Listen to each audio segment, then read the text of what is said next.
Je sais que le voleur est excellent sur la saison 5 de Diablo 4 et que je ne vous ai proposé qu'un seul build, c'était le voleur poison barrage qui est incroyablement puissant sur cette saison.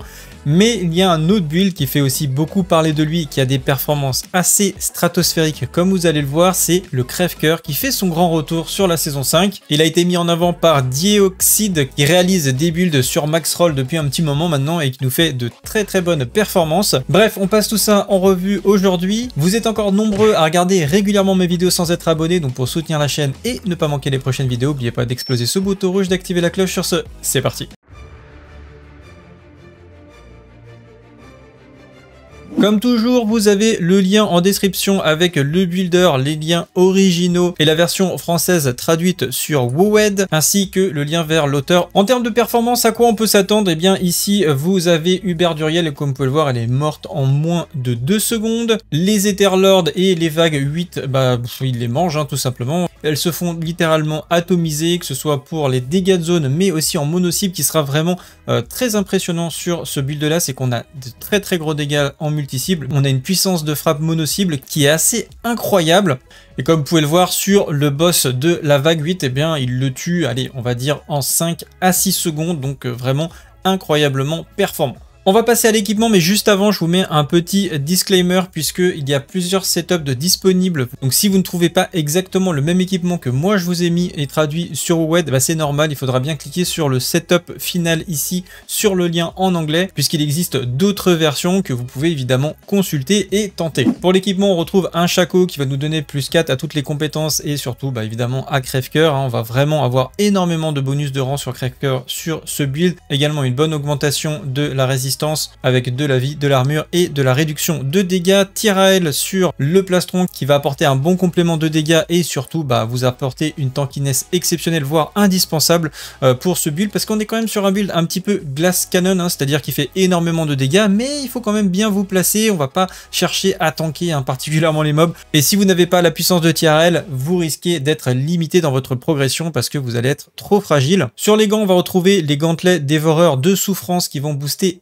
énormément vos compétences de base avec un coefficient multiplicateur indispensable pour pouvoir faire fonctionner ce build. Sur vos jambières, aspect ombreux qui va vous permettre de générer vos sombres voiles. Vous verrez que on a besoin du sombre voile qui n'est pas présent dans la barre des sorts, et pour ceux qui se posent la question, on va les générer grâce à cet aspect, donc c'est normal qu'il ne soit pas dans votre barre des sorts encore une fois. Sur les bottes, on a l'aspect d'engelure qui vous apporte un gros taux de chance de coup critique sur les cibles qui sont gelées ou étourdies. Sur votre amulette, on va retrouver l'aspect d'adaptabilité qui apporte un très bon coefficient multiplicateur quand vous êtes à plus de 50% de votre maximum de ressources. Donc vous l'avez compris, pour en bénéficier de manière générale dans ce build, il faudra toujours rester au-dessus de 50% de ressources et il y aura certaines choses à respecter pour que cela fonctionne. Donc pas mal de petits caps qu'on verra après afin de bien faire fonctionner le build. D'ailleurs, l'anneau du ciel sans étoile va être extrêmement intéressant, je trouve, puisque il va vous permettre d'apporter un nouveau coefficient multiplicateur et vous permettre de réduire considérablement votre coût en ressources, donc une meilleure gestion à ce niveau-là. L'aspect du froid mordant qui va vous apporter un coefficient multiplicateur sur les cibles glacées ou gelées, que vous pouvez obtenir via des trempes avec un coup de chance qui va vous permettre de geler les cibles. L'aspect du crépuscule qui vous apporte un nouveau coefficient multiplicateur sur vos compétences de base avec de la vitesse d'attaque et de la vitesse de déplacement, il est vraiment excellent. Le fragment de Veratiel, un unique qui avait été ajouté sur cette nouvelle saison qui va encore plus booster vos compétences de base, c'est vraiment le trio des gants, de l'amulette,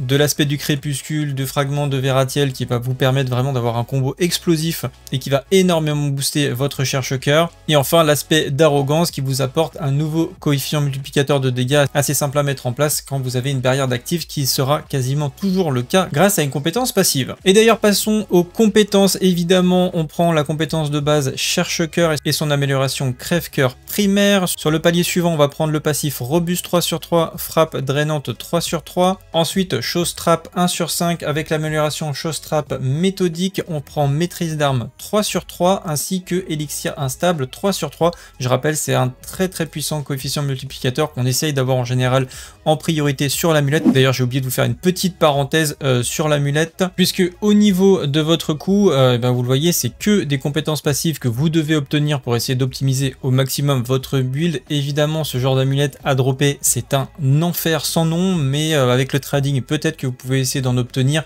Je vous cache pas que ça va coûter extrêmement cher d'obtenir les 3 lignes, mais que en priorité vous voulez essayer d'obtenir finesse glaciale, puis élixir instable, puis malveillance. Et ensuite au niveau des trempes, des dégâts sur vos sombres voiles, innervation qu'on retrouvera assez souvent dans l'ensemble des trempes. Bref, donc pour revenir au talent, on a bien pris élixir instable 3 sur 3, puis ensuite on prend le sombre voile qu'on va maxer 5 sur 5 et on va prendre l'amélioration sombre voile rebelle, un point dans bombe fumigène et son amélioration bombe fumigène subversive, le passif exploitation 3 sur 3 et malveillance 3 sur 3, on prend imprégnation d'ombre et son amélioration imprégnation d'ombre mixte, imprégnation de givre et son amélioration imprégnation de givre mixte, finesse glaciale 3 sur 3, au plateau suivant on prend énervation 1 sur 3, second souffle 2 sur 3 qui sera votre génération de barrières en passif pour pouvoir en l'occurrence proc votre aspect qui vous donne des dégâts en coefficient multiplicateur sur votre barrière. Donc vraiment ces points sont très importants, ça augmente votre survie mais aussi vos dégâts. Un point dans après coup, puis le passif ultime corps à corps. En spécialisation, on va partir sur préparation, qui va vous permettre de réduire considérablement le temps de recharge de votre sort ultime, pluie de flèches. Au niveau des parangons et des glyphes, d'aller monter au niveau 15 en priorité. Pour rappel, ça augmente la zone et ça permet de bénéficier de leurs bonus supplémentaires. On commence avec Astuce.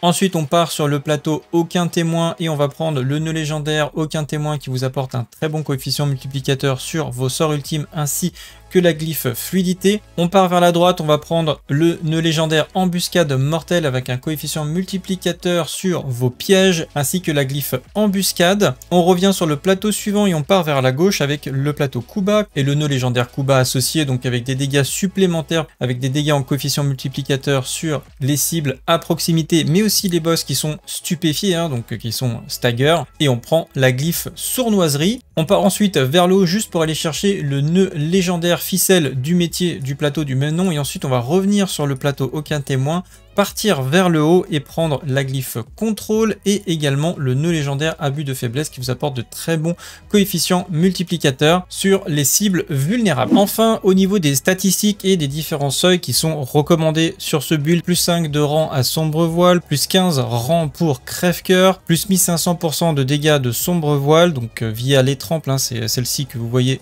juste ici ci-dessous, 80% de chance de lancer crève-cœur 2 fois sur arme, 350% sur les dégâts ultimes, votre armure qui est bien capée et vos résistances capées évidemment, environ 25 000 points de vie, 15% de chance d'étourdir, désorienter et geler et 150% de vitesse de déplacement. Si vous avez des questions concernant ce build, n'hésitez pas de nous rejoindre sur le Discord, il y a pas mal de joueurs qui maîtrisent vraiment bien le jeu qui pourront vous répondre et vous donner plus de précision ou aider à corriger votre build. Donc voilà, vous pouvez venir également pour faire vos invocations de boss, d'Uriel, Andariel, etc.